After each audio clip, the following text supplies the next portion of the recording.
നിങ്ങൾ കോഹിനൂർ രത്നത്തെപ്പറ്റി കേട്ടിട്ടുണ്ടായിരിക്കുമല്ലോ. അത് ലോകപ്രശസ്തം മാത്രമല്ല, ഒത്തിരി വിവാദങ്ങളും കൂടെയുണ്ട് ഇതിന്റെ കഥയിൽ. പേർഷ്യൻ ഭാഷയിൽ പ്രകാശത്തിന്റെ പർവ്വതം, മൗണ്ടൻ ഓഫ് ലൈറ്റ്സ് എന്നാണ് ഇതിനർത്ഥം. കോഹിനൂർ രത്നത്തിന് ഏകദേശം 105 കാരറ്റ് ഭാരമുണ്ട്. ഡയമണ്ട് അളക്കുന്നത് കാരറ്റ് വെച്ചിട്ടാണ്. കാരറ്റ് എന്നാൽ അതിന്റെ ഭാരം. ഒരു കാരറ്റ് 200 മില്ലിഗ്രാം തൂക്കം വരും. പക്ഷേ സ്വർണത്തിന്റെ കാര്യത്തിൽ അതിന്റെ പ്യൂരിറ്റിയാണ് കാരറ്റ് കൊണ്ട് ഉദ്ദേശിക്കുന്നത്. നൂറ്റാണ്ടുകൾ പഴക്കമുള്ള നമ്മുടെ നാടിന്റെ ചരിത്രം തേടി പോയാൽ ആ ചരിത്രത്തിന്റെ ഒരു വശത്ത് കോഹിനൂർ ഡയമണ്ട് കൂടി കാണാം. കോഹിനൂർ രത്നം വന്നത് എവിടെ നിന്നാണ്, അതിന്റെ ഉത്ഭവസ്ഥാനം എവിടെയാണ്? യഥാർത്ഥ ഉത്ഭവസ്ഥാനം ചർച്ചാ വിഷയമാണെങ്കിലും ആന്ധ്രാപ്രദേശിലെ, ഇപ്പോൾ തെലങ്കാനയിലെ ഗോൽക്കൊണ്ട മേഖലകളിലെ എക്കൽ ഖനികളിൽ നിന്നാണ് ഇത് കണ്ടെത്തിയതെന്ന് മിക്കവരും സമ്മതിക്കുന്നു. അക്കാലത്ത് ലോക പ്രശസ്തമായ പല വജ്രങ്ങളും കണ്ടെത്തിയ സ്ഥലമായിരുന്നു ഈ പ്രദേശം. പഴയ കാലം തൊട്ടേ കോഹിനൂറിനെ പുരാതന ഇന്ത്യൻ ഭരണാധികാരികളുമായി ബന്ധിപ്പിക്കുന്ന പഴയ കഥകളും നാടോടി കഥകളും നമുക്കുണ്ട്. 11 മുതൽ 14 വരെ നൂറ്റാണ്ടുകളിൽ ദക്ഷിണേന്ത്യയിലെ കാകതീയ രാജവംശത്തിന്റെ കാലത്ത് ഒരു ക്ഷേത്രത്തിൽ ഒരു ദേവന്റെ കണ്ണായി ഉപയോഗിച്ചിരുന്ന ഒരു കല്ല് കോഹിനൂർ ആയിരിക്കാമെന്ന് ചില പഴയ ഗ്രന്ഥങ്ങളിൽ പരാമർശിക്കുന്നുണ്ട്. അവരുടെ തലസ്ഥാനം വാറങ്കലായിരുന്നു. എന്നാൽ സത്യം പറഞ്ഞാൽ 14-ാം നൂറ്റാണ്ടിന് മുൻപുള്ള ശക്തമായ തെളിവുകൾ ലഭിച്ചോ എന്ന് ചോദിച്ചാൽ അതിന് വ്യക്തമായ ഉത്തരമില്ല. കാരണം അതിനെ പരാമർശിക്കുന്ന രേഖകൾ വളരെ വിരളമാണ്. 14-ാം നൂറ്റാണ്ടോടെ കഥ കൂടുതൽ വ്യക്തമാകാൻ തുടങ്ങി. ഡൽഹി സുൽത്താനേറ്റ് രാജ്യത്തിന്റെ തെക്കോട്ട് വ്യാപിച്ചപ്പോഴായിരുന്നു ഇത്. 1310-ൽ വാറങ്കലിൽ നടത്തിയ ഒരു ആക്രമണത്തിനിടെ ഖിൽജി രാജവംശത്തിലെ 2ാമത്തെ ഭരണാധികാരിയായിരുന്ന അലാവുദ്ദീൻ ഖിൽജിയുടെ സൈന്യം കോഹിനൂർ പിടിച്ചെടുത്തതായി വിശ്വസിക്കപ്പെടുന്നു. അവരുടെ ജനറൽ മാലിക് കഫൂർ എന്നയാൾ ഇത് കൈവശപ്പെടുത്തിയതായി കരുതപ്പെടുന്നു. അവിടെ നിന്നാണ് അത് ഡൽഹി സുൽത്താനേറ്റിന്റെ ട്രഷറിയിൽ എത്തിയത്. അടുത്ത 2 നൂറ്റാണ്ടുകളിൽ തുഗ്ലക്, ലോധി രാജവംശങ്ങൾ ഉൾപ്പെടെ ഡൽഹിയെ നിയന്ത്രിച്ചിരുന്ന വിവിധ രാജവംശങ്ങളുടെ കൈകളിലൂടെ കോഹിനൂർ കടന്നുപോയതായി കരുതപ്പെടുന്നു. എന്നാൽ സത്യം പറഞ്ഞാൽ ഈ കാലയളവിലെ അതിന്റെ യാത്ര അത്ര വ്യക്തമല്ല. അത് കൃത്യമായി എവിടെയായിരുന്നു എന്നോ ആരുടെ കൈവശമായിരുന്നു എന്നോ ഉള്ള രേഖകൾ ലഭ്യമല്ലായിരുന്നു. ഇന്ത്യയിൽ മുഗൾ സാമ്രാജ്യത്തിന്റെ വരവോടെ കാര്യങ്ങൾ വീണ്ടും വലിയ തോതിൽ പുരോഗമിച്ചു. 1526-ൽ മുഗൾ രാജവംശം സ്ഥാപിച്ച ബാബർ ഡൽഹിയിലെ അവസാന സുൽത്താൻ ഇബ്രാഹിം ലോധിക്കെതിരെ ഒരു വലിയ യുദ്ധത്തിൽ വിജയിച്ചു. അതാണ് 1-ാം പാനിപ്പത്ത് യുദ്ധം. ബാബർ സ്വന്തമാക്കിയ വലിയ നിധികളിൽ വലിയൊരു വജ്രവും ഉണ്ടായിരുന്നു. തന്റെ ഓർമ്മക്കുറിപ്പുകളായ ബാബർ നാമയിൽ ബാബർ തനിക്ക് ലഭിച്ച ഒരു വജ്രത്തെക്കുറിച്ച് പരാമർശിക്കുന്നുണ്ട്. അത് കോഹിനൂർ ആണെന്നാണ് പരക്കെ വിശ്വസിക്കപ്പെടുന്നത്. അതിന്റെ മൂല്യം കണ്ട് അദ്ദേഹം അത്ഭുതപ്പെട്ടിരുന്നുവെന്നും ലോകമെമ്പാടുമുള്ള എല്ലാവരുടെയും ദൈനംദിന ചെലവുകൾ 2.5 ദിവസത്തേക്ക് വഹിക്കാൻ കഴിയുമെന്നും അദ്ദേഹം ബാബർ നാമയിൽ പറയുന്നുണ്ട്. മുഗളന്മാരുടെ കീഴിൽ കോഹിനൂർ ഒരു വിലപ്പെട്ട സ്വത്തായി മാറി. സാമ്രാജ്യത്തിന്റെ സമ്പത്തിനെയും ശക്തിയെയും പ്രതിനിധീകരിച്ചു. 5ാമത്തെ മുഗൾ ചക്രവർത്തിയായ ഷാജഹാന്റെ ഭരണകാലത്താണ് കോഹിനൂർ ഗംഭീരമായ പീകോക്ക് ത്രോണിൽ അഥവാ തഖ്ത് ഇ തൗസിൽ ഒരു പ്രധാന സ്ഥാനം നേടിയത്. നിരവധി രത്നങ്ങൾ കൊണ്ട് പൊതിഞ്ഞ ഈ സിംഹാസനം വൈദഗ്ധ്യത്തിന്റെയും ആഡംബരത്തിന്റെയും അത്ഭുതകരമായ ഒരു ഉദാഹരണമായിരുന്നു.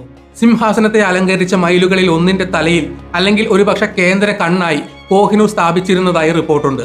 ജീൻ ബാപ്റ്റിസ്റ്റ് ടവനിയർ പോലുള്ള യൂറോപ്യൻ സഞ്ചാരികളുടെ വിവരണങ്ങൾ മുഗൾ ആഭരണങ്ങളുടെ ഒരു ദൃശ്യം നൽകുന്നു. എന്നാൽ ആ കാലഘട്ടത്തിലെ നിരവധി വലിയ വജ്രങ്ങളിൽ നിന്ന് കോഹിനൂറിനെ തിരിച്ചറിയാൻ പ്രയാസമായിരുന്നു.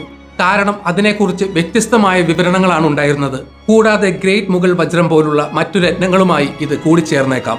18-ാം നൂറ്റാണ്ടിലെ മുഗൾ സാമ്രാജ്യത്തിന്റെ പതനം കോഹിനൂറിന്റെ ചരിത്രത്തിൽ ഒരു നാടകീയ വഴിത്തിരിവുണ്ടാക്കി. 1739-ൽ പേർഷ്യയിലെ അഫ്ഷാരിദ് ഭരണാധികാരിയായ നാദിർ ഷാ ഇന്ത്യ ആക്രമിച്ച് ഡൽഹി കൊള്ളയടിച്ചു. മറ്റു വിലപിടിപ്പുള്ള നിധികളോടൊപ്പം നാദിർ ഷാ പീകോക്ക് ത്രോണും അതിൽ പതിച്ച ആഭരണങ്ങളും കൊണ്ടുപോയി. ഗംഭീരമായ കോഹിനൂർ കണ്ടപ്പോൾ അദ്ദേഹം കോ ഇ നൂർ, അതായത് പ്രകാശത്തിന്റെ പർവ്വതം എന്ന് വിളിച്ചു പറഞ്ഞുവെന്നും അങ്ങനെ വജ്രത്തിന് ഇന്നറിയപ്പെടുന്ന പേര് ലഭിച്ചുവെന്നും കരുതപ്പെടുന്നു. 1747-ൽ നാദിർ ഷായുടെ കൊലപാതകത്തെ തുടർന്ന് അദ്ദേഹത്തിന്റെ സാമ്രാജ്യം തകർന്നു. കോഹിനൂർ രത്നം അദ്ദേഹത്തിന്റെ ജനറലായ അഫ്ഗാനിസ്ഥാനിലെ ദുറാനി സാമ്രാജ്യത്തിന്റെ സ്ഥാപകനായ അഹമ്മദ് ഷാ ദുറാനിയുടെ കൈകളിലേക്ക് മാറുകയും ചെയ്തു. നിരവധി പതിറ്റാണ്ടുകളായി കോഹിനൂർ അഫ്ഗാനിസ്ഥാനിൽ താമസിക്കുന്ന ദുറാനി ഭരണാധികാരികളുടെ പക്കലുണ്ടായിരുന്നു. 19-ാം നൂറ്റാണ്ടിന്റെ തുടക്കത്തിൽ കോഹിനൂർ ഇന്ത്യൻ ഉപഭൂഖണ്ഡത്തിലേക്ക് തിരിച്ചെത്തി. അഹമ്മദ് ഷായുടെ പിൻഗാമിയായ ഷാ ഷുജാ ദുറാനി അഫ്ഗാനിസ്ഥാനിൽ നിന്ന് പലായനം ചെയ്യാൻ നിർബന്ധിതനായി. സിഖ് സാമ്രാജ്യത്തിന്റെ ശക്തനായ സ്ഥാപകനായ മഹാരാജ രഞ്ജിത് സിംഗ് ഭരിച്ചിരുന്ന പഞ്ചാബിൽ അഭയം തേടി. രഞ്ജിത് സിംഗിന്റെ സംരക്ഷണത്തിനും സിംഹാസനം തിരിച്ചുപിടിക്കുന്നതിനുമുള്ള സഹായത്തിനും പകരമായി ഷാ ഷുജ 1813-ൽ കോഹിനൂർ വജ്രം മഹാരാജാവിന് വിട്ടുകൊടുത്തു. ശക്തനായ ഭരണാധികാരിയായ രഞ്ജിത് സിംഗ് കോഹിനൂറിനെ വളരെയധികം വിലമതിച്ചിരുന്നു. പ്രധാനപ്പെട്ട അവസരങ്ങളിൽ അദ്ദേഹം അത് കയ്യിൽ ധരിച്ചിരുന്നു എന്നാണ് രേഖകൾ പറയുന്നത്. ലാഹോറിലെ സിഖ് ട്രഷറിയുടെ ഒരു കേന്ദ്ര ഘടകമായി കോഹിനൂർ തുടർന്നു. രഞ്ജിത് സിംഗിന്റെ ആരോഗ്യം ക്ഷയിച്ചതോടെ അദ്ദേഹത്തിന്റെ ട്രഷറിയുടെയും കോഹിനൂറിന്റെയും ഗതിയെക്കുറിച്ച് ചർച്ചകൾ നടന്നു. ചില വിവരണങ്ങൾ സൂചിപ്പിക്കുന്നത് അദ്ദേഹം അത് ഒരു ഹിന്ദു ക്ഷേത്രത്തിന് സംഭാവന ചെയ്യാൻ ആഗ്രഹിച്ചു എന്നാണ്. പക്ഷേ ഇത് നടപ്പായില്ല. 1839 രഞ്ജിത് സിംഗിന്റെ മരണശേഷം സിഖ് സാമ്രാജ്യം ആഭ്യന്തര കലഹങ്ങളും വളർന്നുകൊണ്ടിരുന്ന ബ്രിട്ടീഷ് ഈസ്റ്റ് ഇന്ത്യ കമ്പനിയുമായുള്ള സംഘർഷങ്ങളും നേരിട്ടു. രണ്ടാം ആംഗ്ലോ സിഖ് യുദ്ധത്തെ തുടർന്ന് 1849 ബ്രിട്ടീഷുകാർ പഞ്ചാബ് പിടിച്ചെടുത്തു.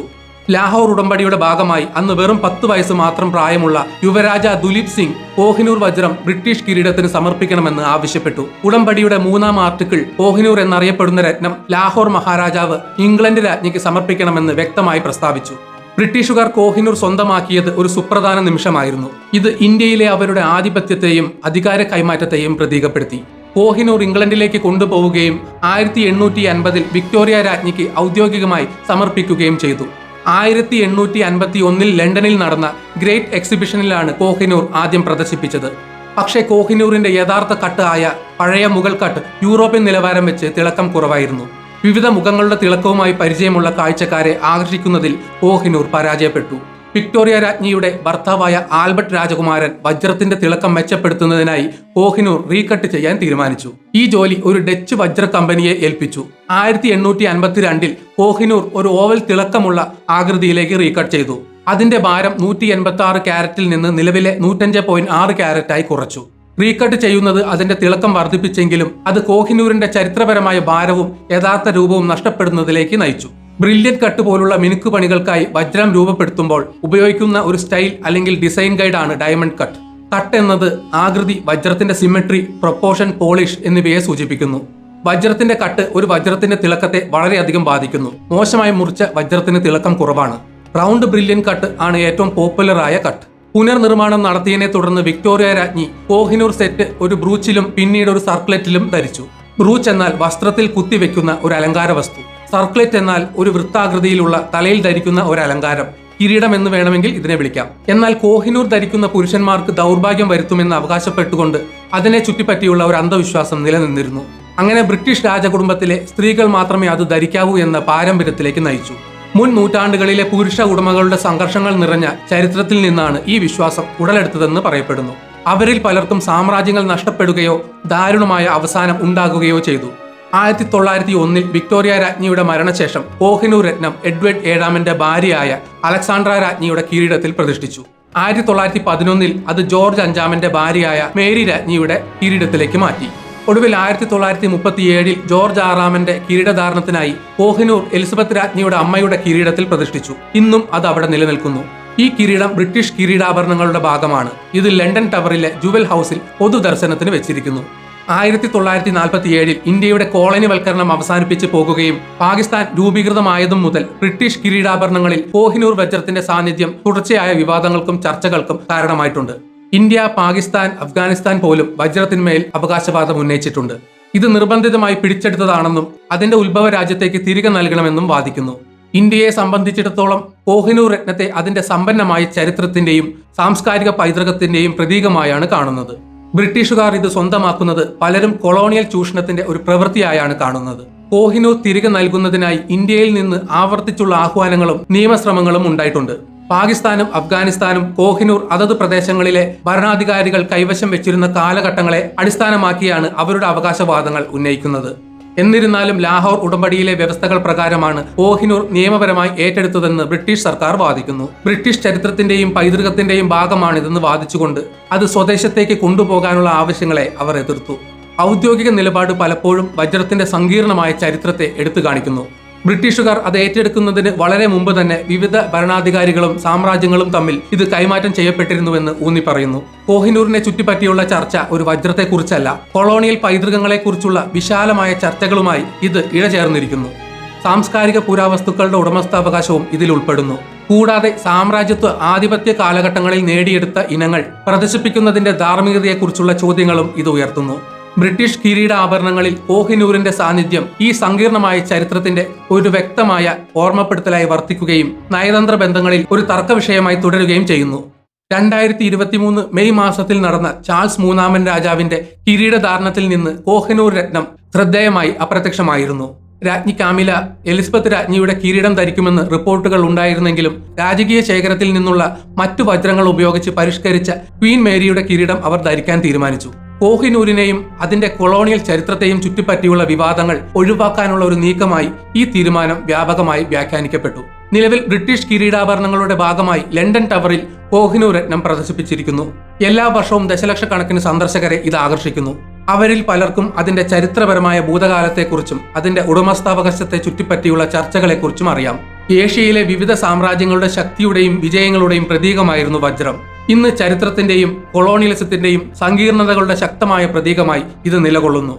ലോക പൈതൃകത്തിന്റെ ഇത്രയും പ്രധാനപ്പെട്ട ഒരു ഭാഗം ആരുടേതാണ് എന്ന നിലനിൽക്കുന്ന ചോദ്യത്തെയും ഇത് പ്രതിനിധീകരിക്കുന്നു. കോഹിനൂർ വജ്രത്തിന്റെ ഭാവി ഇപ്പോഴും വ്യക്തമല്ല. ബ്രിട്ടീഷ് സർക്കാർ അത് തിരികെ നൽകാൻ ഒരു സന്നദ്ധയും കാണിച്ചിട്ടില്ലെങ്കിലും ഇന്ത്യയിൽ നിന്നും മറ്റു രാജ്യങ്ങളിൽ നിന്നും അത് തിരിച്ചയക്കണമെന്ന ആവശ്യം നിലനിൽക്കുന്നു. ലണ്ടൻ ടവറിൽ വജ്രം നിലനിൽക്കുന്നിടത്തോളം കാലം ഈ ചർച്ച തുടരാനാണ് സാധ്യത. നൂറ്റാണ്ടുകളുടെ ചരിത്രത്തിന് ഇതൊരു നിശബ്ദ സാക്ഷിയായി വർത്തിക്കുന്നു. അധികാര പോരാട്ടങ്ങളും സാംസ്കാരിക കൈമാറ്റവും ഇവിടെ നടന്നിട്ടുണ്ട്.